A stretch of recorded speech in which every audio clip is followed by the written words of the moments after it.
Welcome back to the next episode of Arrakis Central. Please remember to like and subscribe if you enjoy this content. In this video, we'll be discussing the Baron Vladimir Harkonnen. The full name of the Baron was Sirdar Baron Vladimir Harkonnen. He was born in the year 10,110 after the establishment of the Guild, and he was the sworn enemy to House Atreides.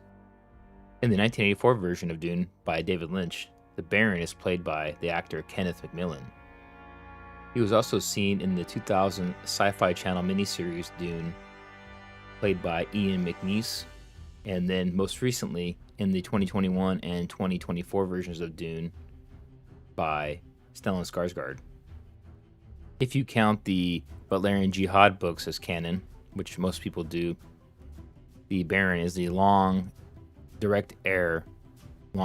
heir of the Bashir Abelard Harkonnen, who was disgraced during the Battle of Corin in the Butlerian Jihad books.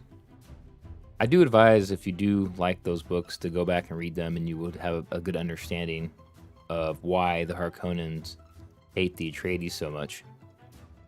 But I do understand that many people only find the direct Frank Herbert novels as canon, and the rest of it is basically they don't even like it at all. So I do understand that. Personally, I do like the prequel books because it just adds more layers to the Dune universe. Even early on in his life, he showed a large interest in attaining power, and then he was trained to become the heir of House Harkonnen. He would very early on develop a large appetite for gluttony, blackmail, subterfuge, treachery, everything you can think of that would just have all the negative qualities in a leader.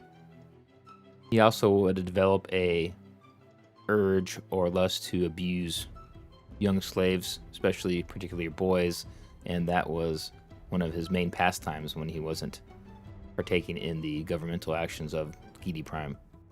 So it was well established that the Baron was very sick, twisted, and demented, and so he would find those type of people that were also like-minded to surround himself with, such as with the twisted mentat Piter de Vries.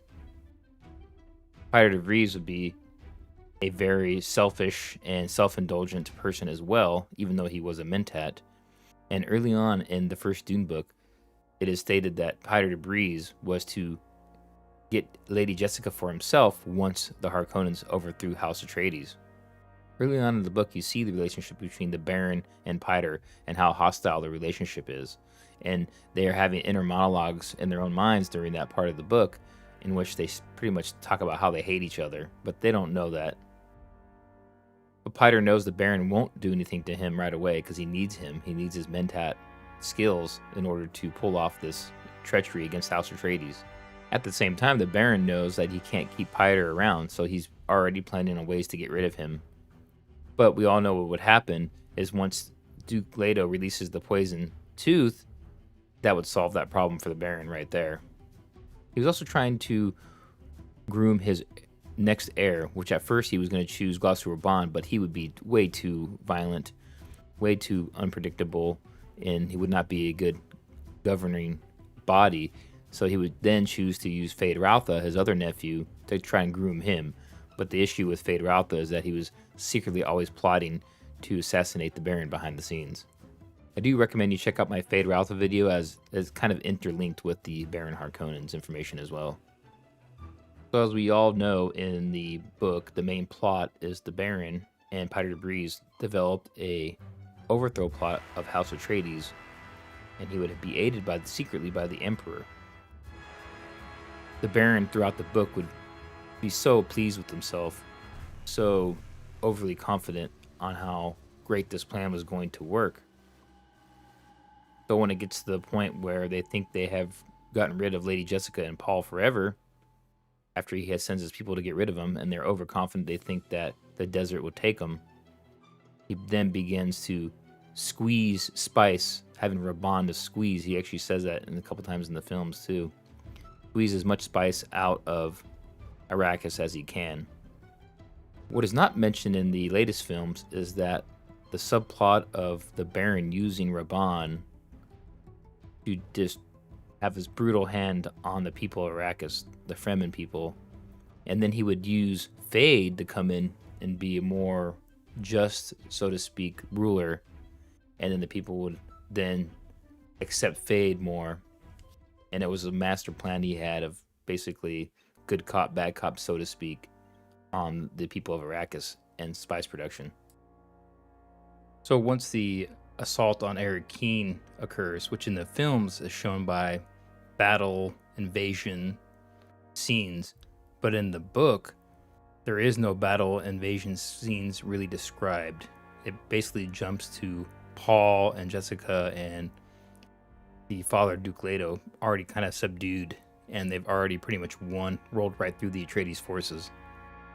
And then in the famous scene in which the poison tooth that Duke Leto had inserted by Dr. Yui in order to assassinate the Baron, after that scene occurs, the Baron is not trapped inside the room with the poison gas. He is actually hovers, so to speak, straight to the door right before the gas can get him, trapping the other Harkonnen military and then Piter in the room with the gas.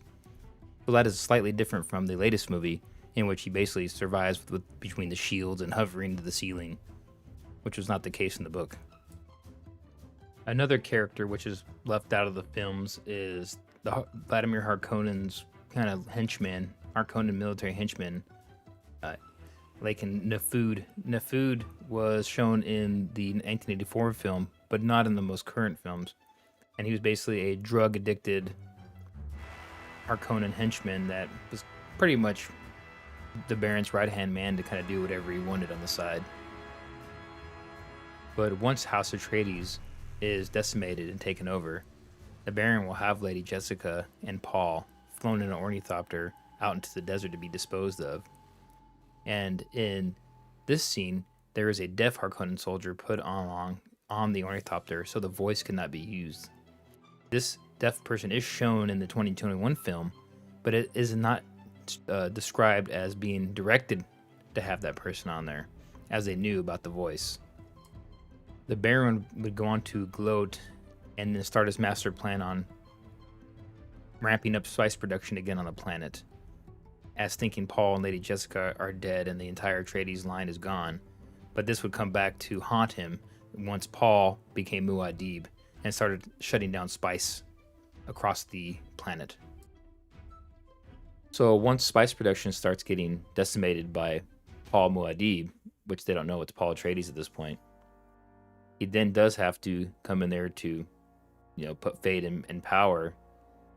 And then at the end, when they realize that it was Paul after the assault of Arrakeen, it would be too late because the Emperor, due to the spice production being dwindled, the Emperor would have to come to Arrakis to confront the Baron and ask him about Muad'Dib. The Baron would go on to say that the Atreides line has been killed, but then he will then find out that Paul is still alive along with the mother. Another aspect of this plot, which is different in the 1984 film, was that earlier in the book, it is disclosed once Paul starts becoming more sensitive to spice that he determined that Lady Jessica was the Baron's daughter and he was the grandson of the Baron. I was pleased within the 2024 Dune Part 2, which is released, that they do have that subplot. So that was good. But the final change, what I've talked about in different videos, is the Baron would not be killed by Paul. He would be slain by the younger sister, Alia, with the Gom Jabbar, which he has. So he would die like an animal, as so to speak in the books, by the Bene Gesserit poison. So in the end, the Baron's plans would fail. He would be killed along with his nephews, and the House Harkonnen was essentially were the ones that would be killed off, not Atreides. So it is very ironic that throughout the book, he is so overconfident, so scheming, so evil, so cunning that he thinks he is winning, and it just comes out at the end that he is the one that's killed as an animal, and it's very ironic. But remember, if you do enjoy this content, please like and subscribe. The channel is doing pretty good right now. More gaming content is going to be ramping up on this channel, especially now that we are possibly getting closer to maybe an open beta for Dune Awakening. But if you do like this content, like and subscribe, and I will see you next time.